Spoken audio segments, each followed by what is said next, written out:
Nyika dzose dzemuSouthern Africa aiwa dziya dzichiti Advocate Nelson Chamisa ngaachipinda zvake pakutonga amene kuti vachaita sei, but they are hoping for a strong opposition movement muna 2028 vachiti aiwa the ruling party ZANU-PF must go. Sakapena mashoko atoona kuti panguva inoi aiwa zvichanakidza.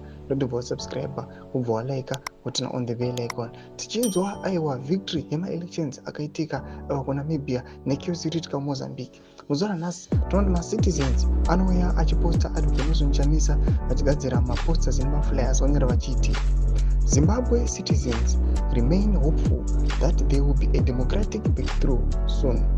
Keep hopeful alive.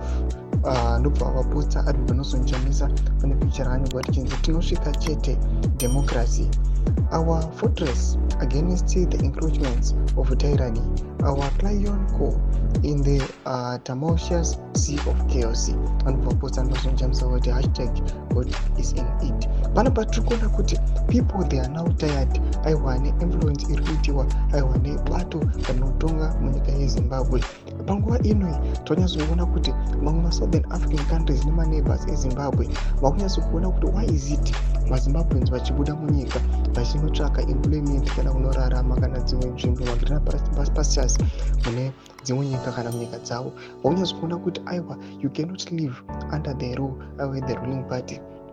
Vakomana vanhu vekuNamibia vari kuchema-chema nekuda kwevakomana veZANU-PF vachinzwa nhau aiwa dzekuti kwakanobikiwa mavhotsi, muchinzwa vanhu vachikumba veko, muchinzwa nhau dzekuti mabylaws aichinjiwa, muchinzwa kuti aiwa maripiro aingoitwa ma-elections munyika yeZimbabwe ndo akangoitwawo muNamibia. Zvinhu zvatiri kuona kuti people they are now seeing kuti aiwa nyika yeZimbabwe aiwa yakuchifanira kuchinja its ruling party. Tudze mafungiro enyu kuti kudii pamusoro pechiitiko ichi tichiona Advocate Nelson Chamisa aiwa vachinzi aiwa ngavachipinda zvavo nguva yavo yekutonga yakwana. Enda kumasection yedu dzemafungiro enyu, subscribe or like, turn on the bell icon.